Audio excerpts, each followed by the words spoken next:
Hi, I'm Helen from the Writing Development Centre. So, you've engaged in lots of teaching activities and done some independent learning, but how do you know how well you're doing?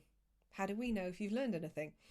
Well, assessment still plays a big role at university, and you'll have assessment of some sort for each module that you do. Even in the first year, when your marks don't count towards your final degree, it's still really important to engage with the assignments or the tests that you set, whether they're formal or informal, because they help you to gauge your own understanding, see where you might need to develop further, and they're also a great way to become familiar with the kinds of assessments that you'll be doing throughout your degree. There's informal assessment opportunities throughout the semester, which are a really good chance to practice and get feedback, and formal summative assessment later on, which will show you how you're doing overall in that module. At university, it's not going to be possible to show your lecturer multiple drafts of a piece of work before you submit it, or have lots of goes at coursework or exams to improve your mark. So every opportunity to get some practice and feedback will be really valuable. There's lots of ways to show how much you've learned at university. There'll be exams and tests, which will mostly be online this academic year, and these might be multiple choice, short answer questions, or essays. There's even more variation in coursework assessment. There's the usual traditional essays, but depending on your subject, you might also get scientific experiment write-ups, case studies, consultancy reports, and group projects. There's also literature reviews and dissertations, presentations and posters, practicals and lab books.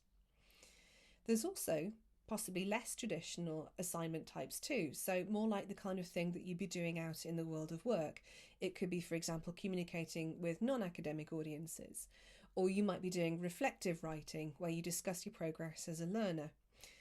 Even for the more traditional types, which might look familiar from school, assessments are often longer and more in-depth with more carefully constructed arguments and evidence, so they'll take longer to do, and organisation and planning is going to be key.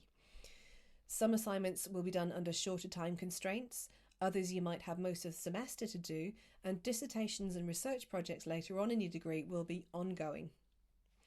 It's really worth having a look at the marking criteria for your course and module to get a good understanding of what the markers are looking for in your work and how they're going to be assessing it.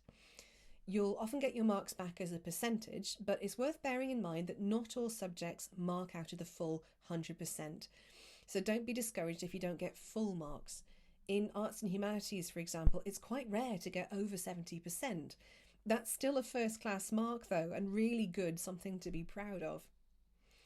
Whatever mark you get, if you want to improve your marks for next time, it's well worth paying attention to your feedback. Feedback might be individual comments written throughout your assignment or as a summary at the end, which not only tell you what was good and not so good about that piece of work, but also what you can focus on in general for the future. Look out for other feedback opportunities too. For example, a lecturer might give feedback to the whole group, summarising the main points, and you can reflect on which of those apply to you and perhaps benchmark a bit how you're doing compared to others in your group. There might even be opportunities for feedback from other students, peer feedback. Given that learning at university is much more independent, feedback is a really important way to ensure that you're on track and keep improving.